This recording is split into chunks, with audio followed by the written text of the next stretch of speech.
So the sun never sets on the Ohio National Guard. Anywhere at any given time, the sun is shining somewhere in the world on Ohio National Guardsmen. So I have the opportunity to serve with some of the finest men and women that our nation produces, and I mean that. Because in addition to being doctors and lawyers and teachers and bakers, they are true military professionals and a part of the military force of this nation, a part of the fiber that keeps our nation secure. This has all happened against the backdrop of incredible social changes in the military environment. In the last decade, we've seen the repeal of Don't Ask, Don't Tell. We've seen women integrated into our combat formations. We've seen a constantly changing transgender policy, and none of those things have affected the efficiency and the effectiveness, the warfighting capabilities, and the ability to respond in the homeland of your National Guard. Now, that can't be accomplished without transformational leaders. If you can affect the level of effort of people around you, you're a leader.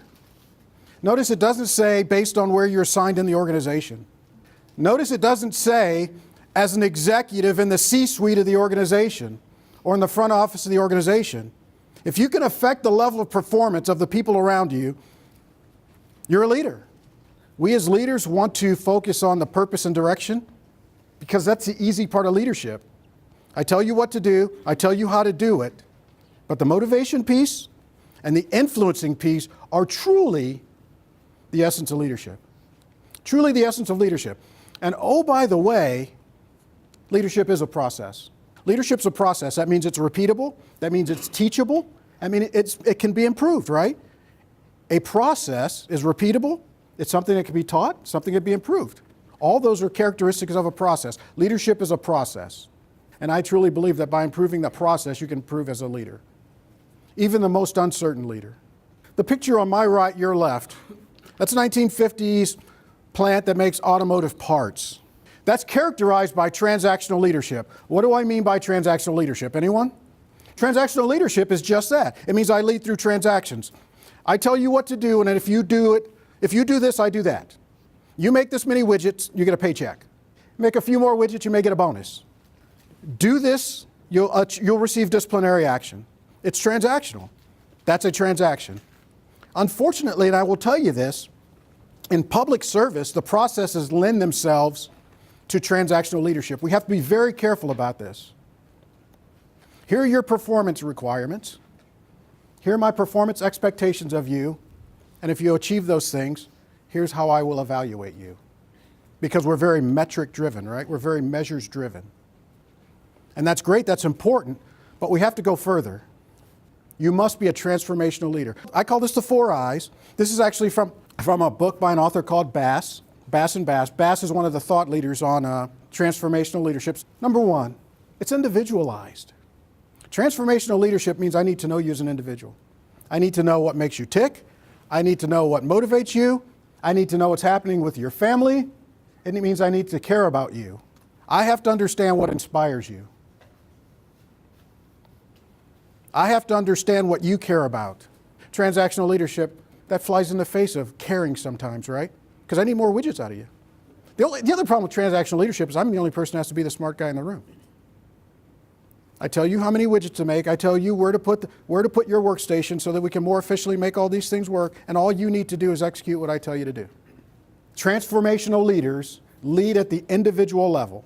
That's why it's critical that we keep span of control reasonable. When I see an organization and there are 200 people working for one person, or even 40 people working for one person, I wonder how effective that leader is, how transformational that leader really is, because how can you lead at the transformational level 40, 50, 60 direct reports? You can't. Intellectual stimulation. Am I invested?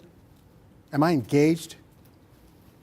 Do I have a stake in the outcomes of the organization? Are you soliciting my thoughts and opinion? You can't do that with transactional leadership. Transactional leadership says, here are your requirements. The only time I invest you, the only time I get you engaged is as we sit down and negotiate what your performance measures are going to be, right? And then after that, we just go. To truly transform an organization, get me involved. Help me, engage me in the solutions. Stimulate me.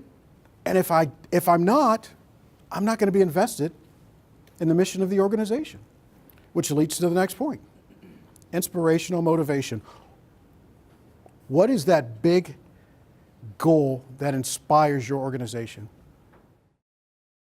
I had a chance when I was doing my Baldrige Fellowship, I visited Cargill Corporation. This particular plant was a plant called Sunny Fresh. And I was amazed when I went in that plant. Every person working in that plant, the person working down on the line wearing the hairnet, knew the vision for that organization. That was protect the customer's brand. No matter where you went in that organization, if you asked them, what do you guys do? It wasn't about making this machine work. It was not about keeping the temperature right in the building. It was about we protect the customer's brand. And when you've got folks who do repetitive work all day who can get behind the mission like that, you've got motivation, right? Behind a purpose. Who said purpose earlier? What's your organization's purpose? How do you inspire people behind the purpose of the organization? Without that, you're probably doing transactional leadership.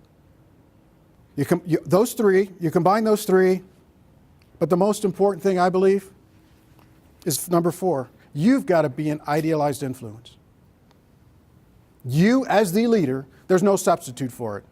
You achieve the other 3, but if you're not an influence, idealized, that person's inspired to follow, you can't be effective as a leader. I didn't say you have to be the very best at everything they do. You have to master your craft, but you have to be a leader who's constantly striving, learning, and growing, because you have to be a leader who inspires them, who's constantly learning, growing, developing.